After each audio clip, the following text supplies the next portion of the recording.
방식은 저번 주에 했던 거랑 동일하게 여러분 그냥 평가반이라고 해주시고, 예, 저는 가상의 학생들에서 모의수업을 진행하도록 하겠습니다. 우리는 반응하면 안 돼. 네, 그냥 네. 제가 어떻게 하는지만 봐주시고 편하게. 네, 반장 인사하고 시작합시다. 네, 안녕하세요. 자, 저번 시간에 저희가 이제 동아시아의 신석기 시대, 구석기 시대, 그러니까 석기 시대를 배웠었습니다. 이걸 조금 더 확인해 보면, 자, 이제 시간이 있습니다. 시간이 있고 공간이 있습니다. 항상 역사를 공부할 때는 시간과 공간을 파악해 두는 게 중요해요. 왜냐? 아까 시대적으로 이제 신석기, 구석기, 즉 석기 시대를 얘기했잖아요. 석기 시대인데 이 석기 시대가 그러니까 한반도를 비롯한 동아시아의 석기 시대일 수도 있고, 아니면 저쪽 유럽 혹은 저쪽 뭐 이집트 같은 아프리카 지역이나 그런 지역의 석기 시대일 수 있습니다. 그래서 그것을 정확하게 얘기하면 동아시아라는 공간적 배경을 같이 이야기했었습니다. 석기 시대인데 동아시아의 석기 시대, 이거를 기억해 주시는 게 중요하다고 했었고요. 자, 그러면 이제 동아시아의 석기 시대, 이제 어떤 특징이 있다고 그때 수업 시간에 얘기했었나요? 예, 그렇죠. 빙기와 간빙기 얘기해 주셨는데요. 예. 자, 보시면 빙기 같은 경우에는 이제 아이스 에이지라고 하죠, 영어로는. 그때는 이제 생물들이 살기 어려웠기 때문에 다들 이제 좀 고난의 시기였습니다. 근데 이게 간빙기를 거쳐서 해빙기가 되면서, 빙기라고 해봤자 빙기가 계속 오래 될 리는 없잖아요. 그렇게 만약에 계속 오랫동안 영원히 지속되면 지금의 지구, 우리가 이렇게 살고 있지는 않을 거예요. 그쵸? 그런 의미에서 이 사이의 간빙기, 빙기가 이제 슬슬 녹아가는 시점, 이 시점에서 대규모의 생물들이 이동을 했고, 이것은 우리 인간들에게도 마찬가지로 나타난다. 그러니까 무슨 얘기냐면 동아시아의 터키 시대에 살던 사람들도 이 간빙기를 통해서 대규모의 지역 이동이 일어난다고 했었죠. 그것을 토대로 사람들이 어느 지역에 정착한다고 그때 설명했었는데, 예, 물 얘기를 하시는데 물은 조금 부족한 답변이고요. 어떤 게 좀 더 구체적으로, 물이라면 강, 바다 다 되잖아요. 예, 잘 말씀하셨어요. 예, 좋습니다. 강을 얘기했었어요. 강이라 해가지고 중국에서 대표적으로 황허, 이거를 좀 쉽게 우리말로 하면 황하 문명이 있었죠. 그것이 동아시아에 나타난 최초의 문명이었고, 거기서 나타나는 이제 문화적 특징들이 어떤 게 있을까요? 이거 좀 어려운데 천천히 얘기해 주셔야 돼요. 뭐 여러 가지 있었죠. 근데 잠깐만요. 빗살무늬 토기 뭐 얘기해 주셨는데, 지금 그거는 이제 한반도에 나타나는 좀 한국사에서 나올 만한 내용이고요. 제가 교과서만 읽어보고 좀 넘어갔기 때문에 여러분들 헷갈리시는데, 그냥 이거는 그 교과서에 나오는 내용을 딱딱 정리만 해주시고 넘어가시면 되기 때문에 여기서는 쟤는 생략하고자 합니다. 다만 주의하실 점은 교과서를 정확하게 읽으시고 어느 문명이 어디 이렇게 수능에서 나올 수 있기 때문에 요거는 조금 정리해 주셨으면 좋겠어요. 뭐 역사 공부가 다 수능과 관련되지 않지만 이런 거는 헷갈리시면 나중에 대학교 가셔서 뭐 역사를 공부하게 된다 그럴 경우에 좀 교수님들한테 구박을 받을 수가 있기 때문에 좀 세밀하게 파악해 주셨으면 좋겠습니다. 자, 일단 여기까지 해가지고 저번 시간에 어떤 것을 배운지 얘기를 했는데요. 이제는 그것을 넘어서 신석기 시대 다음에 어떤 시대가 나오죠? 네, 그렇죠. 청동기 시대가 나옵니다. 그 청동기 시대부터 여러분들 뭐 옛날에 한국사 시간에서 배울 수 있겠지만 다양한 국가들이 출현하게 돼요. 이 국가들이 어떻게 성립이 되고 그것들이 발전되어서 어떤 형태로 나타나면서 어느 지역에 어떤 국가가 등장하는지 이제 그것에 대해서 배울 겁니다. 그것이 이번 단어는 국가의 형성이라는 단어인데요. 자, 학습 목표 같이 한번 적어볼 테니까 같이 한번 보도록 하겠습니다. 이번 시간에는 이제 이거를 반으로 쪼개가지고 일단 맨 처음에 국가의 성립 배경, 대해서 이야기를 할 거고요. 그 다음에 두 번째로 파, 3. 네, 지금 은이라고 누가 말해줬는데요. 예, 맞습니다. 은 같은 경우는 나중에 말하겠지만, 공자가 얘기하기 하은주 시대가 정말 옛날에는 최고였다. 그런 식으로 얘기를 하는데요. 대부분의 역사에서는 상으로 표현하기 때문에 여기서 상을 쓰고 은을 좀 부수적인 의미로 받아들였으면 좋겠습니다. 그 다음에 요거 거쳐서 주나라, 그 다음에 춘추 전국시대까지 보게 될 겁니다. 요 뒤에 이제 진나라가 춘추전국시대 통일한 다음에 그 다음으로 이제 교과서에는 흉노종 이야기 나오고요. 그 다음에 이제 한반도, 일본, 베트남 요 지역이 나오는데 요 지역은 좀 설명이 방대해가지고 다음 시간에 다음 차시에 같이 하도록 하겠습니다. 요 학습 목표 두 가지 생각해 주시면서 가시면 되겠고요. 자, 이제 보시면 연표 한번 같이 보도록 하겠습니다. 연표가 여기 있죠? 조금 글자 깨진 것 같으니까 약간 확대를 해보죠.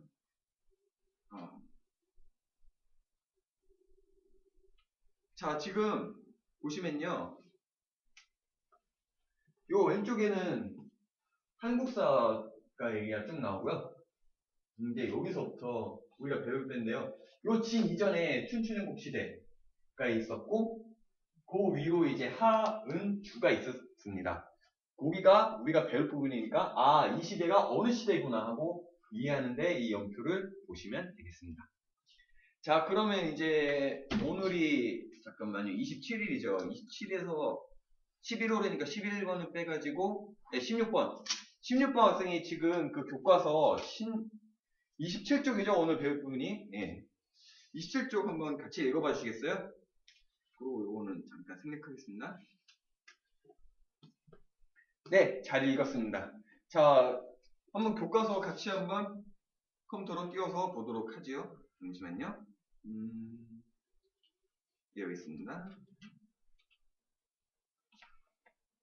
거기 보시면 지금 이제 국가가 어떤 배경을 거쳐서 탄생하게 되는가 그런 거를 얘기해주고 있는데요. 자, 27쪽이죠. 같이 한번 보면서 무슨 내용인지 28쪽이구나. 죄송합니다.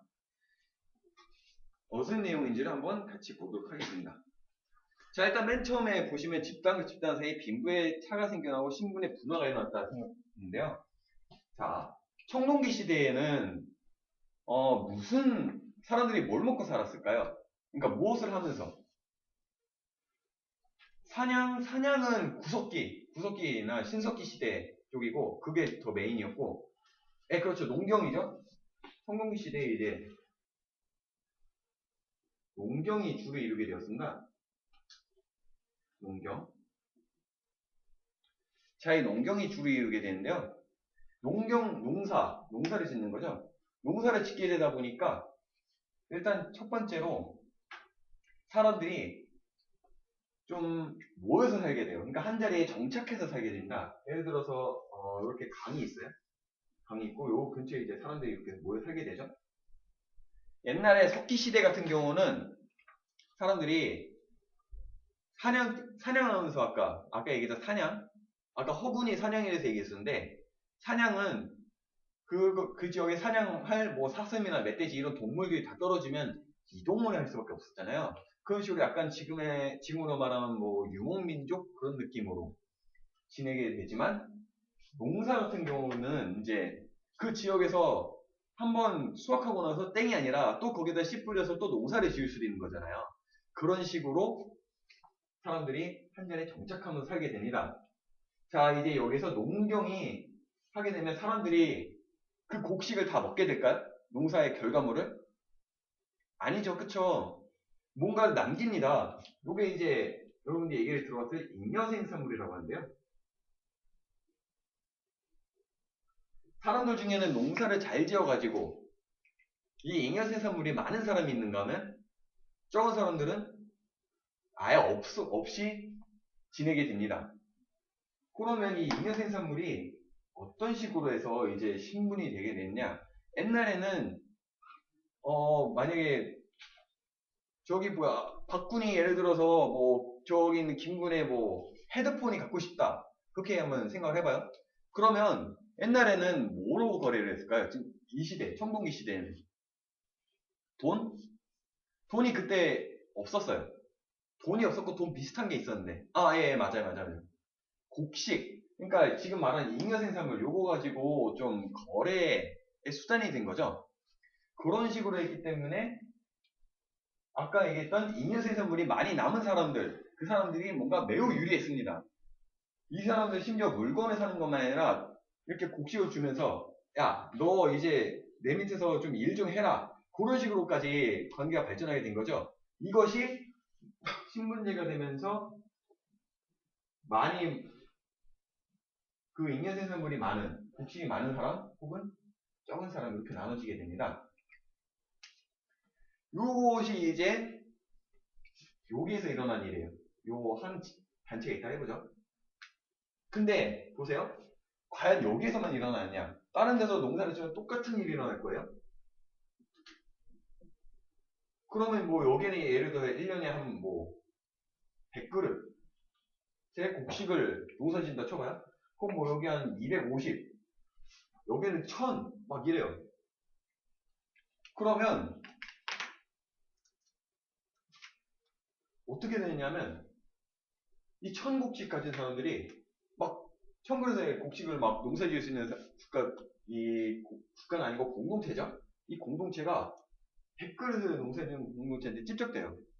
아, 너네 농사는 못 짓는 것들이 막 이러면서 막 뭐 많으니까 그냥 이렇게 먹어버려요.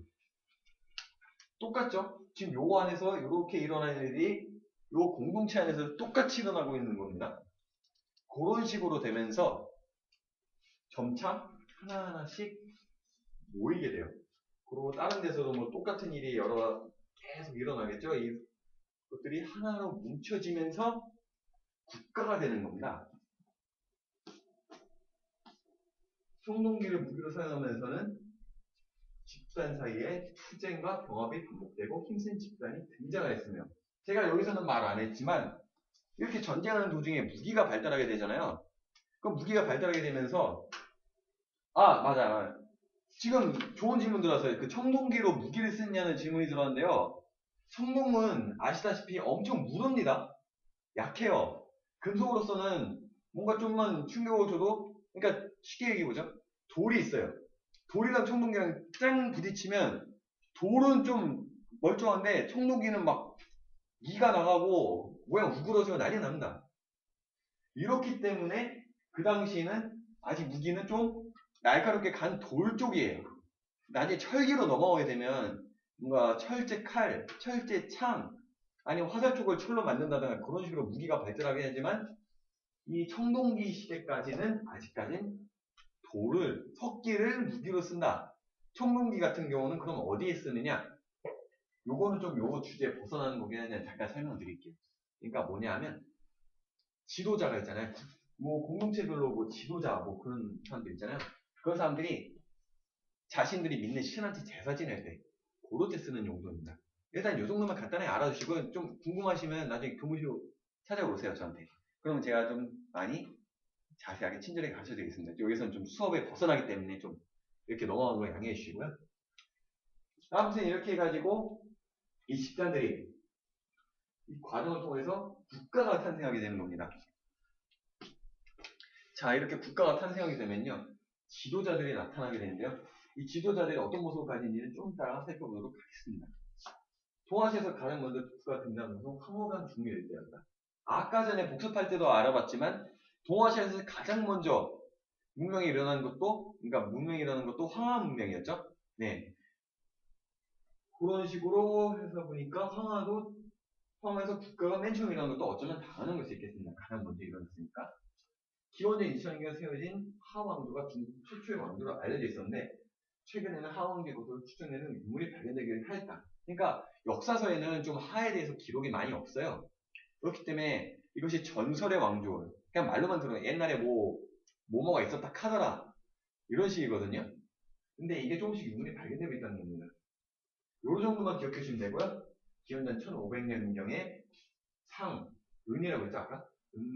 상후 은이 등장한다. 상은 왕이 제사를 겸한 재정 일치에 사유했다. 국가의 중앙에는 점을 쳐서 결정했는데 그 내용을 각불에 기록하였다는 건데요. 요거 잠깐 설명 좀 할게요. 자, 요거 보이시죠? 요거 이제 밑에 갑골 문자라고 써져 있죠? 네. 갑골 문자가 무슨 뜻일까요? 쉽게 하기 위해서 한자를 한번 적어볼게요. 갑골 문. 뭐 자까지 쓰면 이렇게 되겠죠? 갑골. 갑골이 갑옷, 이게 갑옷을 의미하는 거거든요. 그 다음에 뼈예요. 갑옷뼈. 무슨 의미일까요? 응? 성분이 잘 얘기했는데? 성분이 뭐 좀 예습 좀 했나봐요? 알고 있었어요? 그렇구나. 알겠습니다. 자, 갑골. 거북이 뼈를 얘기하는 거예요. 거북이 등껍질. 거북이 등껍질 뭐, 이렇게 해가지고. 뭐, 이런 식으로 있어요. 요거를, 이런 식으로, 어떤 정해진 형식이 있나봐요. 정해진 형식으로, 칼집을 냅니다. 이런 식으로 칼집을 내요. 뭐, 이렇게 낸지 몰라요, 저도. 이런 식으로 낸 다음에, 요거를 일정한 형식으로 불에 구웁니다. 이것도 아마 지켜진 형식이 있을 거예요. 불에 구우면 이게 모양이 변질돼가지고 이런 식으로 지금 잘 안 보이지만 자세히 보면 뭔가 좀 상형 문자 글자라고 하기엔 좀 그렇고 뭔가 좀 그림같이 나타내 있거든요. 요걸 보고서 이거는 좋은 글자다. 좋은 그림이다. 나쁜 그림이다. 이걸 보고서 이제 더 나가서 이거 전쟁 해야 되겠다. 말해야 되겠다. 이거 홍수 날 것 같은데 아니 안 나겠는데 이런 식으로 이제 판가름만 한 거거든요. 그것의 갑골 문자입니다. 근데 이것을 누가 했느냐? 그 당시에 왕이 했습니다. 황제 얘기했는데 황제 아니에요. 아직까지 황제의 개념 안 나옵니다. 황제는 좀 아까 연표 좀 볼까요? 연표 보면요. 연표 보면 진나라 나오죠. 진나라 때 이제 황제라는 개념이 최초로 등장하지 이전까지는 그냥 왕, 지도자, 임금 요 정도로 이해해 주시면 되겠습니다. 왕이라는 표현이 좀 더 이해가 와닿겠네요. 아무튼 왕이 이제 지도자가 제사장의 역할도 겸합니다. 이런 식으로 신한테 제사를 지내고 신의 뜻을 받아들이는 거죠. 신의 뜻이 이러니까 너희들 이렇게 해라. 이런 식으로 하는 게 재정일치입니다. 재정일치 중요하니까 상나라의 주요 특징이 뭐냐, 정치상 주요 특징이 뭐냐 나올 때 재정일치요라고 딱 말하시고 갑골 문자를 떠올려 주시면 되겠습니다. 자, 일단 이렇게 가지고 은날 하상까지 다 봤는데요. 그러고 나서 봅시다. 기원전 11세기 경우 상을 맹관식 통치는 수도 부분에 직하지만 왕이 직접 통치하고 나머지 지역은 왕족이나 공신된 하는 중 봉건제를 실시하였다. 봉건제 얘기 나오고요. 또 주때에는 덕치주의와 천명사상이죠. 천명사상이 어려나고 이러한 사상은 정전제 이후 중국 통치의 기초가 되었다는 넘어가지고요. 봉건제, 덕치주의, 천명사상, 정전제 이 네 가지 개념에 대해서 같이 이야기를 해봐야 되겠습니다. 자, 주나라가 뭐 대충 뭐 이렇게 있다 칩시다. 수도가 이렇게 있어요. 수도가 너무 크다. 수도 좀 지웁시다. 수도 너무 크다. 수도 한 요만큼 있다 칩시다. 네. 자, 그러면요 옛날에는 뭐 소식을 전할 때 어떤 식으로 소식을 전했을까요? 그러니까 이게 뭔 얘기냐면요. 왜 이걸 여쭤봤냐면, 제가 여러분들 여쭤봤냐면, 옛날에는 지금처럼 뭐, 서울에서 부산까지 뭐, 메시지를 전달하는데, 뭐 1분도 안 걸리고 그런 시대 아니에요. 여기에서 요 변두리까지 소식을 전하는데, 딱히 없습니다. 그냥 가서 말 전하는 수밖에 없어요. 왕이 이러려 하다.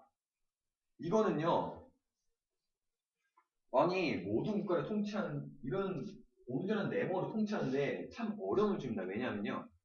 예를 들어서 나라 바깥에서 뭐 오랑캐가 쳐들어서 오랑캐라는 표현은 이때 안 쓴다면 지금 그냥 넣는 거예요. 왜죠?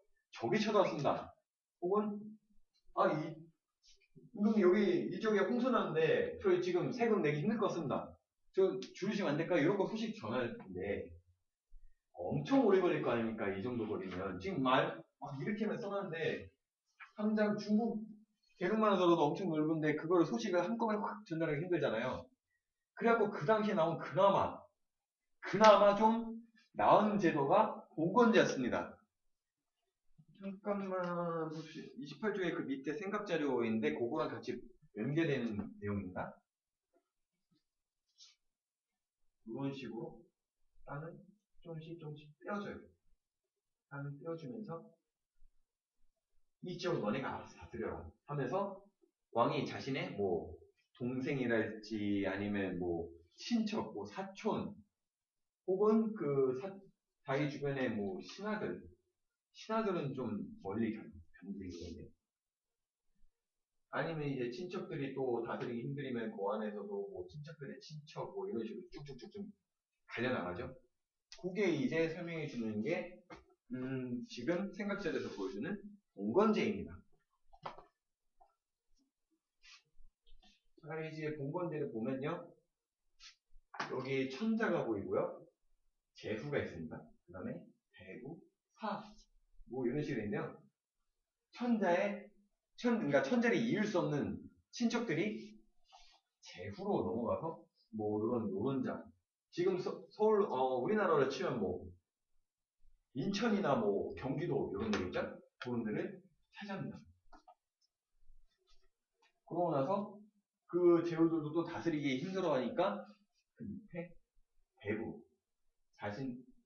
제후를 이어줄 사람이 아닌 자신의 친척이나 다른 사람들한테 대부에 잘려주고 그 대부들도 또 사한테 넘겨주고 뭐 그런 식으로 갈린다. 이것이 얘기하는 게 뭐냐면요. 정리해드리겠습니다. 왕족의 혈연족 관계에 의해서 땅을 이렇게 나눠주고 다스리게 하는 그 당시로서는 가장 체계적인 통치 체제입니다. 그래서 주목할 점이 혈연인데요. 그래서 이 당시에는 뭐 관리들이나 신하들이 막 돈 받고 일하는 그런 관계가 아니라요. 왕한테 가장 믿을 만한 사람인 친척들을 중심으로 이런 식으로 통치를 하게 됩니다. 그것이 이제 봉건제의 가장 중요한 개념이 되겠습니다. 봉건제 하면 혈연. 주나라의 혈연하면 이런 키워드만 떠올리면 아 봉건제겠구나 그런 식으로 떠올릴 수 있도록 해주시면 되겠습니다. 자, 그 다음에 이제 정전제인데요. 정전제 한번 얘기를 해보겠습니다. 정전제는 이제 현재로서는 요건데요. 정전, 우물정자죠? 자, 어디 지역에 뭐 땅이 이렇게 있다 치죠? 그 정자 모양으로 땅을 긋습니다. 지금 샵 버튼이라고 하죠? 네. 핸드폰이나 뭐 키보드 보면 샵 버튼 많이 나오는데 그거 모양입니다. 이렇게 해가지고 뭐 여기는 AC, PC, CC, 뭐 DC 뭐 이런 식으로 다 줘요. 다 땅을 주고 여기는 공동경작. 자, 여기 보시면 900무의 토지를 우물정자로 나눠 맨 가운데 땅을 공전으로 하여 공동경작하고 나머지 8가구에게 100씩 나눠 경작하게 하되 공전을 먼저 경작한 다음에 사전을 경작했다. 요거는 그러니까 공전, 이 가운데 공전이라거든요. 이게 뭐냐? 여기서 나오는 수확물을 세금으로 바치고 나머지 개인 경작하는 데를 그냥 자기 소득으로 세금 떼는 거 없이 그냥 온전히 가져가면 되는 거예요. 이게 이제 조금 역사에 관심 있는 분들은 알겠지만 나중에 공산주의 시대에서도 좀 나오는 편이고 조선 시대에서도 일부 언급이 되기도 합니다. 그냥 이 정도만 알아주시면 돼요. 나중에 더 관심 있으면 더 찾아보셔야 됩니다. 자, 이 정전제와 봉건제 이 두 개가 주나라에 있어서 주요한 사상이에요. 정치 경제적 개념이라 보시면 되고요. 자, 혹시 여기까지 질문 있으신 분 있나요? 그 정전제 얘기하셨는데 정전제 여기 대충 하고 여기 뭐 자기 땅에 힘을 기르지 않느냐 라고 얘기하셨는데 그 당시는 몰라요. 하지만 최근에는 뭐 그런 얘기가 나왔습니다. 옛날에 북한 같은 경우도 집단농장 체제했을 때 집단농장에서는 막 일 대충 하다 자기 텃밭 허용되니까 자기 텃밭에서는 막 열심히 해서 막 자기 수확물 갖고 막 그런 거 있었죠? 그런 거 생각해보면 옛날 사람들은 뭐 비슷하지 않을까 싶긴 하지만 여기서는 아직까지는 그런 근거가 없어요. 그런 근거가 없기 때문에 그것은 그냥 하나의 추측으로 생각해 주시면 되겠습니다. 하지만 뭐 좋은 발상이었어요. 감사합니다. 자, 그 다음에 이제 사상에 대해서 한번 보죠. 덕치주의, 천명사상. 덕치주의라면요, 덕으로 다스리는 주의. 그러니까 정치함에 있어서 덕으로서 너네 싸워서 이긴 놈이 다 가져가는 거야. 그게 아니라 싸우지 마. 너 이렇게 평화롭게 지내. 공동체끼리 편안하게 지내고 그 공동체 구성원 가족끼리 평안하게 지내고 그러니까 뭐냐 하면 부모님께 효도하고 뭐 윗사람들 잘 모시고 형제들은 뭐 잘 우애로서 잘 지내고 이렇게 지내라. 그런 식으로 하는 게 이 덕치주의입니다. 네, 유교요? 아, 예, 물론 유교 얘기를 하셨는데 유교가 이 개념을 많이 따라가긴 하는데요. 아직까지 여태까지는 유교의 개념은 아직 안 나옵니다. 조금 뒤에 춘추전국 시대에 나오긴 하지만 여기서는 아직이라는 점. 이거는 유교의 근본이 되지만 유교는 아닙니다. 아직까지. 주나라에서는. 주나라의 덕치주의는 유교가 아니라는 거 딱 기억해 주셔야 되고요. 제가 몇 번을 강조했죠? 중요합니다, 이거. 네, 천명사상. 천명사상이 하늘천지에다가 영화의 명자 써가지고 천명이 나오는데요. 그러니까 이거예요. 제가 왕이라 칠게요. 제가 왕이라 치면, 웃지 말고, 그럴 수 있지, 그럴 수 있어. 왕이라 한번 봐줘. 자, 하늘에서 저한테 계시를 내려요. 네가 여기 학생들 좀 잘 다스려라. 자, 저는 이제 하늘 뜻을 받았기 때문에 여러분을 다스릴 수 있어요. 제 말이 곧 하늘의 말입니다. 이런 상황이거든요. 이해가시겠죠? 천명이 그러니까 하늘로부터 명을 받은 사람, 왕이 하늘로부터 이제 인정을 받았다는 존재이다. 그러니까 왕의 말이 곧 하늘의 말이다. 그런 식으로 자신의 혹은 왕의 백성들을 다스리는 정당성을 부여하는 그런 개념입니다. 덕치기와 천면사상. 요 두 가지는 모두 앞에서 얘기했지만 이제 유교의 근본적인 그런 뿌리가 되는데요. 그거는 이제 유교에 관심 있으신 분들 좀 더 찾아보시면 되겠습니다. 자, 일단 여기까지 해가지고 뭐 주나라까지 다 살펴봤어요. 하상추, 중국의 고대 가장 훌륭했던 국가들이 존재했던 시대였죠. 근데 나라는 영원하지 않아요. 그렇죠? 조선만 하더라도 1910년에 멸망했죠. 그게 끊겼죠. 그런 식으로 나라에는 모두 끝이 있습니다. 주나라는 그 끝이 어땠을지 이제 좀 살펴보도록 하죠. 자, 그러면 아까 16번 학생이었으니까 그 옆에 박군이 한번 29쪽 멸망했다. 기원전 200년 멸망했다까지만 읽어주시기 바랍니다. 네. 이거 생략하고 네, 잘 읽었습니다. 자, 보겠습니다. 예를 들어볼게요. 그러니까 선생님한테 큰아버지가 있고 작은아버지가 있어요. 근데 이들은 원래 큰아버지고 작은아버지이긴 해. 저희 아버지의 형이고 동생이잖아요.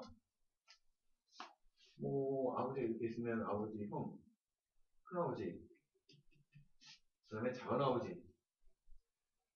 원래 이렇게 안 써요. 근데 그냥 넘어갑니다. 선생님 있고 이렇게 있다 칠게요.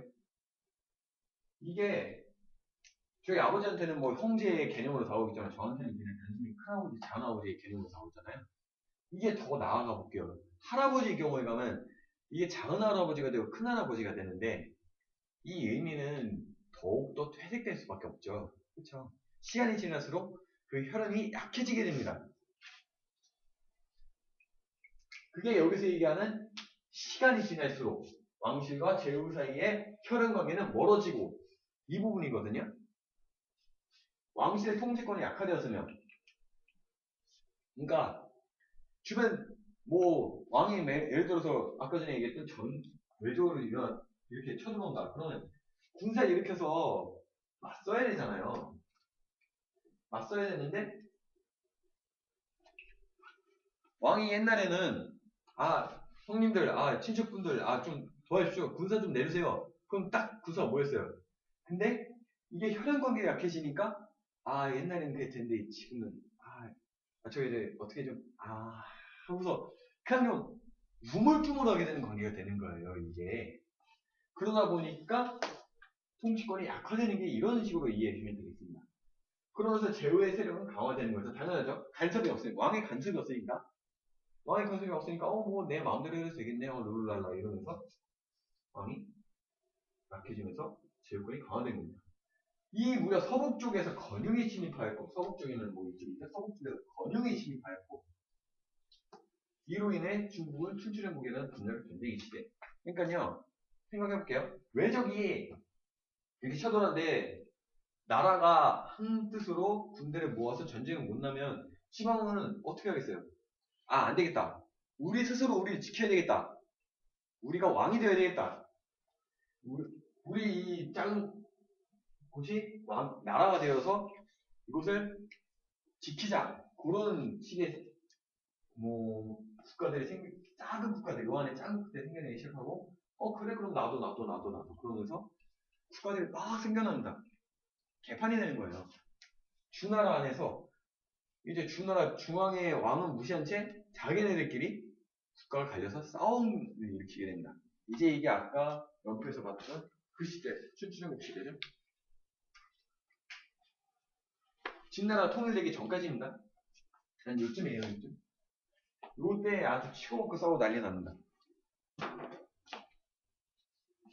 자, 다시 또 보겠습니다. 이 시기에는 각 제후국들이 부국간병을 추진하면서 전쟁이 지속되었으나 한편으로는 국가 간의 경쟁을 바탕으로 많은 부분에서 변화, 발전이 있었다. 즉, 철제 무기가 보급되어 군사력이 강화되면서 제후국들은 영토국가로 발전하게 되었고 봉건제는 중앙집권전이 군연제로 발전하게 되었으며 남쪽 지역 제후국들의 노력으로 양쯔강 이남이 개발됨에 따라 중국인의 생활무대가 남쪽으로 확대되었다. 토지 사유가 진전되고 철제 농기구와 우경이 보급되어 농업 생산량이 증가했고 이를 바탕으로 상공업 화폐유통 분실 발달도 촉진되었다. 그리고 많은 인재들이 자신의 사상과 학문을 뽐내며 제자 백화가 등장하게 되었다. 자, 아까 얘기했던 개판이라고 얘기했지만 각 국가들은 살아남으려면 자신들이 더 우월한 군사력과 경제력이 필요로 합니다. 그 과정에서 경쟁적으로 자신들의 국력을 키우기 시작하죠. 비록 이 당시에 국가가 그러니까 예를 들어 볼게요. 지금 이렇게 한국이 있으면요. 인천광역시가 인천국이 되는 거고 강원도가 강원국이 되는 거고 경기도 더 찢겨지겠죠. 수원국, 안산국 이런 식으로 갈래갈래 찢긴데 각 국가들이 발전하게 되는 겁니다. 그래서 철제무기는 아까 얘기했어. 청동기 시대 때 잠깐 언급했는데 철제무기는 이때 비로소 등장하게 되는 겁니다. 이때 이제 더 전쟁의 능력이 전쟁 수행 능력이 향상되게 되는 거죠. 군대력이 강화되는 겁니다. 그래서 각 제국들이 영토국가로 발전하게 되는 거예요. 봉건제는 중앙집권전이 9년제로 발전하게 됐더니 9년제는 솔직히 함정입니다. 조금 이해를 해주셔야 되는데요.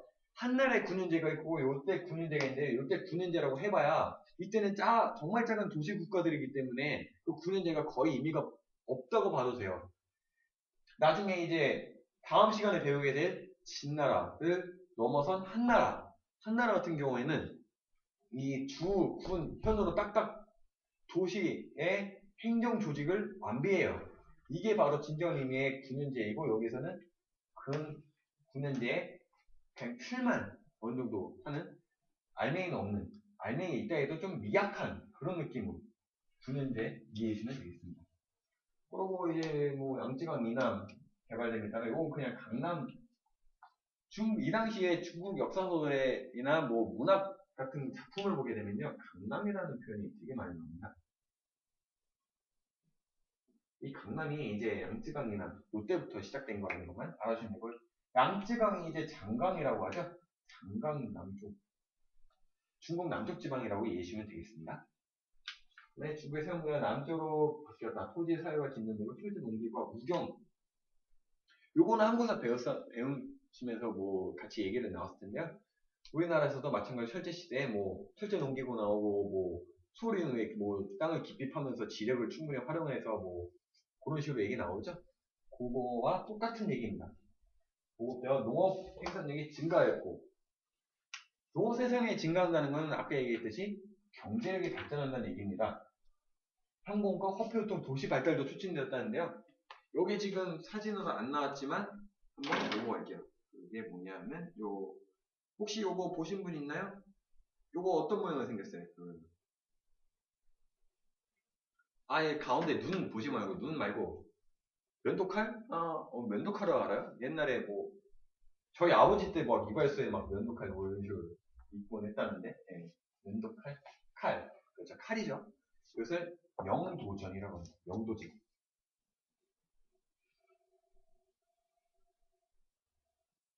아까 제가 초반부에 뭐라고 얘기했었죠? 이 화폐가 없었다 얘기했었죠. 근데 이것이 하나의 공식의 화폐로 이제 나타나기 시작합니다. 그러면서 이제 화폐가 등장함에 따라 뭐 경제가 발전하고 물물 거래해서 이제 상품 거래 이런 식으로 상품 거래라기보다는 이거 이제 예를 들어서 아까 전에 뭐 김구에 핸드폰이 있었을 때 이제 옛날에는 곡식 막 5줌 막 이런 식으로 했던 게 이제 명도전 5개면 핸드폰 하나 이런 식으로 이제 딱딱 정해지면서 이로 인해서 상업이 발전하게 된 겁니다. 그렇게 상업이 발전하게 됐다는 개념을 이해해 주시면 되겠습니다. 다시 말해서 상업이 발달했다는 대목에서 명도전, 중국시대 때 경제 명도전 이렇게 떠올리면서 거기서 상업과 화폐유통이 발달하게 되었고 이렇게 경제가 발전하게 되면 당연히 도시들도 발전하게 되죠. 생각해보세요. 우리나라 그러니까 해방 직후랑 지금을 비교해보세요. 경제가 발전되니까 더 사람들이 높은 건물도 빌딩도 쌓고 뭐 아파트도 막 들어서고 지금 뭐 농담으로 바벨탑이라고 불리고 있는 제2롯데타워 이런 것도 짓고 있죠. 네, 그렇죠. 그런 것들이 다 경제 발전에 따라서 도시가 발달하게 되는 겁니다.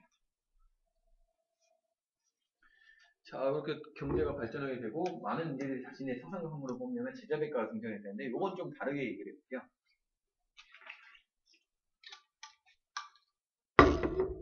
이 당시에 계속 싸워야 되니까 두 가지가 있거든요. 첫째, 국가 발전. 어떻게 해야 나라가 정말 잘 발전할 수 있을까?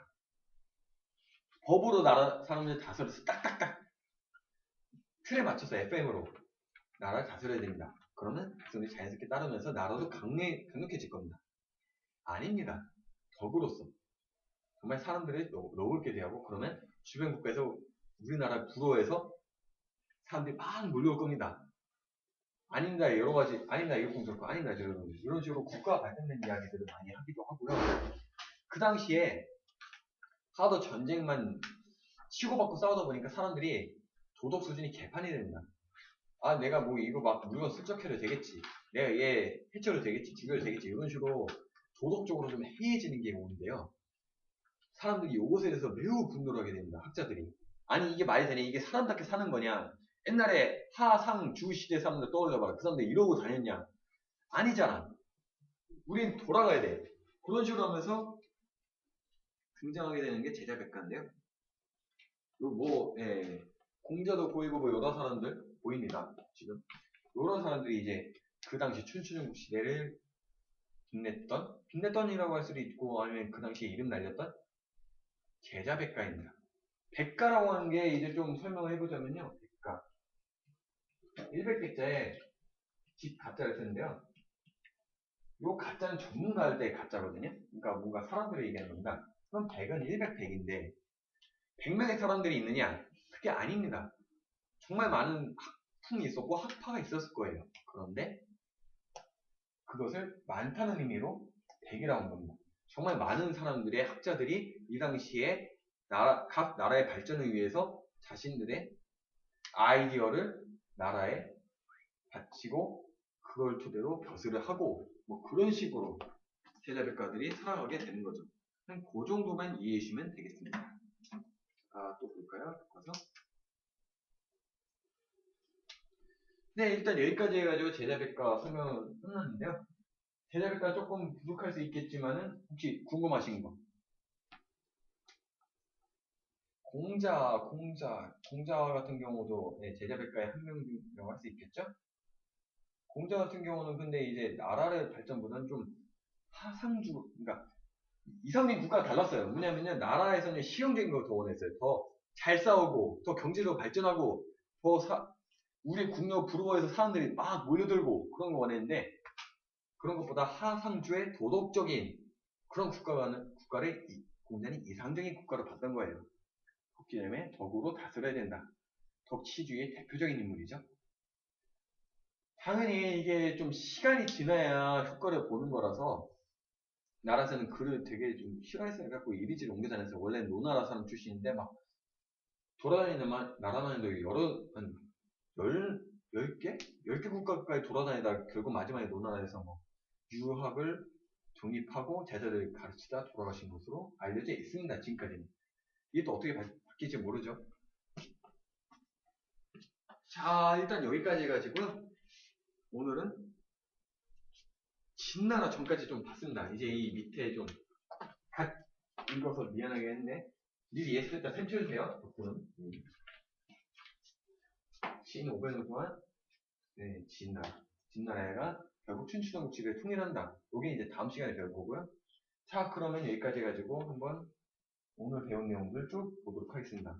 자, 오늘 이제 처음에 뭐를 배웠었죠? 예, 국가가 어떻게 만들어졌는가? 그럼 국가는 어떻게 만들었어요? 그것보다도 이제 그러니까 신석기 시대, 그거 넘어서 청동기 시대, 그렇죠, 농업이죠. 농경 사업이 발달하고, 여기서 뭐가 생겼나요? 네, 잉여생산물이 생겨난다. 이 잉여생산물에 따라서 신분이 만들어지게 되는 거죠. 조금 여담으로 하자면 이 두 가지만 기억해서요. 그러니까 사람들이 잉여생산물이 있거나 뭐 잉여생산물이 아니더라도 뭔가 많은 것들, 자신이 뭔가 많은 걸 가지고 있을 때 있을 채와 잘난 체를 하려고 합니다. 요거 나중에 궁금하시면 다음 시간에 또 얘기해 드릴게요. 지금은 좀 시간이 촉박하네요. 그렇게 해가지고 그게 공동체 사이에서도 많이 있는 많이 있는 공동체, 적게 있는 공동체 이렇게 돼가지고 그것들이 하나로 아울러지면서 국가가 탄생하게 됩니다. 그 국가가 탄생하게 되면서 그 다음에는 뭐가 일어나죠? 네, 중국 중심으로 황하 문명 중심으로만 네, 그렇죠. 하나라가 생기고 하나라 전세의 국가 그 다음에 상나라에 뭐가 있었죠? 그렇죠. 각골문자 있었죠. 각골문자 있었고 각골문자에서 나올 수 있는 거 왕과 제사장이 하나. 그렇죠. 재정일치. 자, 그 다음에 뭐가 있었죠? 주나라가 있었습니다. 주나라에서 두 가지 일단 두 가지 먼저 기억해주세요. 두 가지. 덕치주의 말고. 그렇죠. 바로 봉건제, 정전제. 그 다음에 이제 왕이 다스리는 사상으로서 덕치주의와 천명 사상이 있는데 그거는 좀 넘어가고 봉건제 혈연에 의해서 맺어진 관계. 정전제는 땅을 이제 우물정제 샷 모양으로 나눠서 가운데 거 세금으로 내고 나머지는 뭐 알아서 그거 기억하시면 되고요. 그 다음에 이제 주나라가 봉건제 혈연이 약해지죠. 네. 그래가지고 나오는 게 춘추전국시대. 춘추전국시대는 뭐다? 여러 국가들이, 그렇죠. 지역 국가들이 나눠서 서로 투쟁하는 혼돈의 시대. 근데 혼돈의 시대에서도 뭐랑 뭐가 발전되었다? 군사력 말고, 뭐. 그쵸? 자, 이제 철제 시대니까 군사력 증가되고, 군사력 얘기하지 말라니까, 군사력 얘기 또 하게 만들어. 자, 경제력 증가하고, 농업 생산력 증가. 그래가지고 그걸로 통해서 이제 상공업 발전하고, 화폐경제 발달하고, 도시 발전 얘기 나왔었고요. 그 다음에 마지막으로 공자, 제자백가까지 나와가지고 그 당시에 사상적인, 문화적인 발전도 많이 이루어졌다. 그거까지 이제 이해하시면 되겠습니다. 자, 이제 그럼 다음 시간에는 이제 진나라부터 그 뒤까지 쭉 할 건데요. 교과서만 한번 쭉 읽어가시면 되겠습니다. 교과서 읽어서 이런 내용이 있구나 정말 파악해주시면 같이 수업하는데 도움이 되실 겁니다. 자, 일단 오늘 종차승가 여기까지 하고 수업 마치도록 하겠습니다. 안녕 인사합시다. 네, 감사합니다. 네, 여기까지입니다. 수고하셨어요.